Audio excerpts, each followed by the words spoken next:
पाने की कोशिश कर रहे हैं। चलो चलो चलो चलो चलो सचिन से शादी करना चाहती हूँ, मुझे यहाँ रहना है, मुझे वापस नहीं जाना। हमारी शादी करा दें, हमारा घर बसे बस।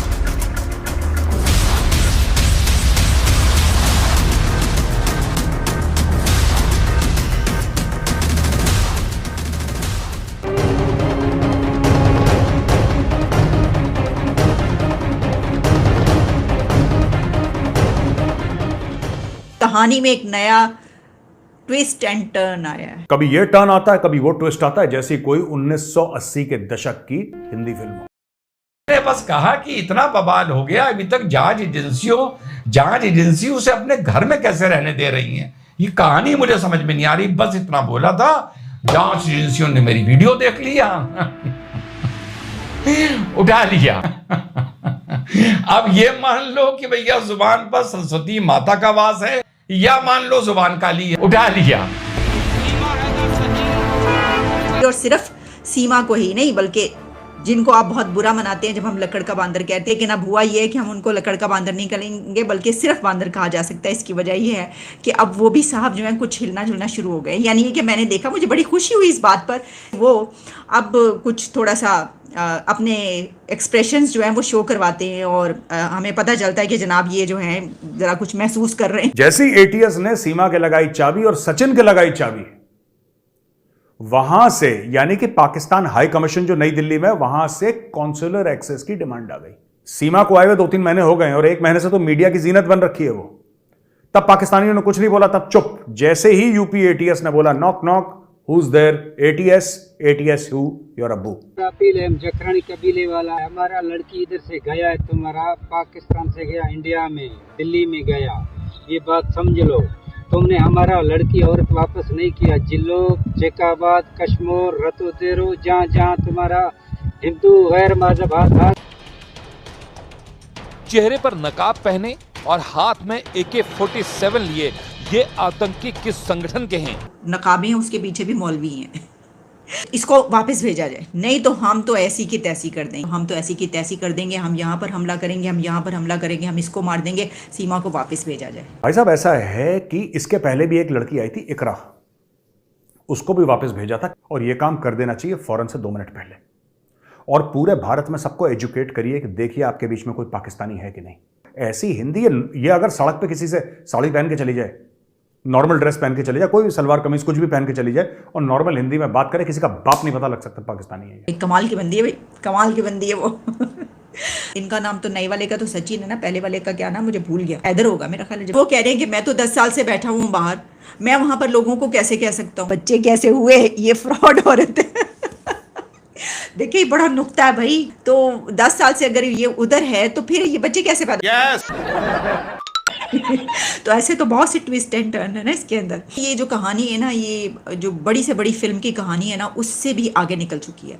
मैं आपको बताऊं, मुझे अब लग क्या रहा है, नज़र क्या आ रहा है, वो बॉलीवुड में एंट्री देंगी, उनकी बड़ी ज़बरदस्त उनके ऊपर फिल्में बनेगी, और जब उनके ऊपर फिल्म बनेगी इस कहानी पर, तो किसी और को लेने की क्या ज़रूरत है। सीमा से खूबसूरत बंदी कोई मिल सकती है आपको, और जो एक्टिंग उससे अच्छी बंदी कोई कर सकती है, मुझे बताएं।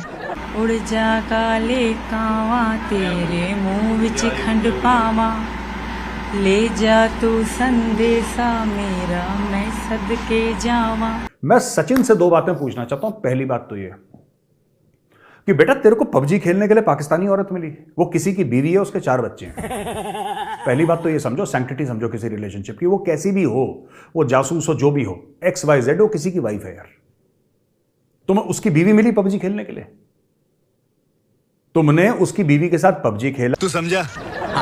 एक और बात, ये कई सचिन जैसे मुर्गों के साथ पबजी के थ्रू टच में थी दोस्तों, और एनसीआर दिल्ली खास इसने नक्शा देखा। मैं आपको बताता हूं गेम क्या है ये, ठीक है, और बड़ा आसान सा है, और इसको कहीं ना कहीं मिलिट्री ट्रेनिंग है, कहीं ना कहीं पाकिस्तानी फौज की इसको ट्रेनिंग है, क्योंकि फौजी कैसे सोचता है ना, फौजी का दिमाग एक तरीके से चलता है ट्रेनिंग के हिसाब से। इसने देखा दिल्ली ये है, दिल्ली से सटा हुआ नोएडा है, और नोएडा के बाद जाके ग्रेटर नोएडा है, ठीक है, यानी कि एनसीआर में भी है लेकिन दिल्ली से दूर है। काम इसका कहां है, जाहिर सी बात है दिल्ली में इसका ऑपरेशन होना है या जो भी होना है। व्हेन आई से operation I mean military operation. वो भैया डॉक्टर वाला मत समझ लेना कि काटपीट वाला ऑपरेशन, ना ना, मिलिट्री ऑपरेशन जो इसको कार्रवाई करने के लिए भेजा है। ये सीमा गुलाम हैदर कई सारे बंदों के साथ टच में थी, उसमें से एक मुर्गा सचिन मीना था। हैं? अच्छा जी, ये तो मुझे पता ही नहीं था। एक मुर्गा सचिन मीना था। ये लड़की बहुत घूमी फिरी है, इसने और जगह देख, इसके बच्चों का अगर आप डीएनए टेस्ट देखिए, मैं आपको बता रहा हूं इसके बच्चे पूरे नहीं है। ये हो सकता है किसी और के बच्चों को इसके साथ 2 साल के लिए, 1 साल के लिए, 3 साल के लिए रखा हो कि वो उसको मां मानना शुरू कर दें, उसके बड़े करीबी हो जाएं। पर ये अगर हम डीएनए टेस्ट करेंगे, आपको सीमा गुलाम हैदर की असलियत पता लगेगी। चारों बच्चे इसके नहीं हो सकते। सीमा गुलाम हैदर ने जब अंग्रेजी पढ़ना शुरू करी तब उसकी पोल पत्री खुलना शुरू हुई कि ये एक्चुअली पढ़ी लिखी है, क्योंकि जिस तरीके से वो पढ़ रही थी, जिस तरीके से उसका एक्सेंट था, जिस तरीके से उसका लहजा था बोलने का, ये उसका था जो कि अंग्रेजी में बातचीत करता है, वो लहजा था जो अंग्रेजी में पढ़ता है, जो अंग्रेजी में शुरू से अंग्रेजी जिसको आती है। तो ये सीमा गुलाम हैदर की कहानी। और जब यूपी एटीएस ने उसको कागज दिया, उनके दिमाग में ना, यूपी एटीएस के दिमाग में शक चल रहा था कि ये जो लड़की है ना, ये कुछ फ्रॉड है इसका मामला। अगर मैं हिंदी बोलूंगा तो पता लग जाएगा, आपको पता लग जाएगा। वही कोई हमारा साउथ का भाई है, अगर साउथ इंडिया का कोई है, वो इंग्लिश बोलेगा, पता लग जाएगा। मैं इंग्लिश बोलूंगा, पता लग जाएगा। कोई नॉर्थ का इंग्लिश बोलेगा, साउथ का, ईस्ट का, वेस्ट का, कहीं का भी, आपको पता लग जाएगा। देखें, मौलवी तो वहां के भी खड़े हो गए। एक ऐसा सेकुलर कंट्री, एक ऐसा कंट्री के जहां पर हर तरह के लोग मौजूद हैं, वहां के मौलवी भी उठ खड़े हुए। उन्होंने कहा नहीं हो सकती, ये शादी नहीं हो सकती। मगर क्यों? वो जो मौलवी ऐसा कह रहे हैं तो उनको वो कि देखो, हमें एक निकाह करवाने का इतना ज़बरदस्त मशहूर और मारूफ निकाह पूरी दुनिया में वायरल होगी, इसकी वीडियोस, इसका निकाह दोबारा करवाओ ताकि हम पढ़वाएं और हमें भी लोग दुनिया देखें। ये भी हो सकता है अभी। कि अब उनसे इन्वेस्टिगेशनें होंगी, तो वो इन्वेस्टिगेशनें जो हैं वो कितनी सह सकती हैं और उसमें उनसे क्या क्या सवाल जवाब होंगे, क्या क्वेश्चंस किए जाएंगे और वो उनका क्या जवाब देती हैं। मैं बता रहा हूं, एटीएस ऐसे निकालेगा इन्फॉर्मेशन जैसे गन्ने में से जूस निकलता है। मेरे साथ एक कमरे में बंद कर दो आसिम मुनीर को, मैं आसिम मुनीर एक कमरे में बंद, हम तुम्हें कमरे में बंद हो और चाबी खो जाए।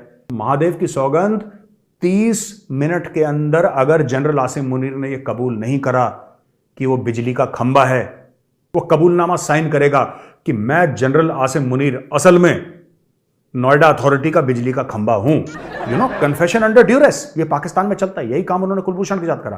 कर्मों की सजा भुगतेगा ये, क्योंकि इसने उसको पनाह दी है। ये भी उतना ही बड़ा गुनहगार है, मैं बता रहा हूं। मैं फिर कह रहा हूं, सचिन के मां बाप की बात नहीं कर रहा मैं। सचिन के मां बाप बुजुर्ग हैं, उनको बेचारों को बाद में पता लगा कि बेटे ने इतना बड़ा कांड कर दिया। और गांव वालों से भी मेरा कोई लेना देना नहीं है, क्योंकि गांव वाले अपना, वो बेचारे, उनको क्या पता, वो तो बाद में, गांव वालों को बाद में पता लगा जब ये भाई कांड कर चुका था। खैर, बात हो रही थी सीमा गुलाम हैदर के कॉन्सुलर एक्सेस की। पाकिस्तान ने नहीं दिया कॉन्सुलर एक्सेस, जबकि इंटरनेशनल कोर्ट ऑफ जस्टिस में केस चल रहा है, क्योंकि सबकी बैटिंग आती है, विधि का विधान है, सबकी बैटिंग आती है। और जिस दिन हमारी बैटिंग आएगी, खैर एनीवे, तब की तब बात करेंगे जब हमारी बैटिंग आएगी, ठीक है। मैं सिर्फ ये कहना चाहता हूं कि सीमा गुलाम हैदर को कॉन्सुलर एक्सेस उसका नहीं दिया जाए पाकिस्तान को, ये मेरी दरखास्त है आपसे। Seema Ghulam Haider should go back to Pakistan after interrogation, Sachin should be in jail, और जो उसके बच्चे हैं, ठीक है, उनका A1 इंतजाम किया जाए। A1 इंतजाम जो भारत सरकार कर सकती है, यूपी गवर्नमेंट कर सकती है, क्योंकि बच्चे मासूम है, बच्चों से हमें कोई लेना देना नहीं है।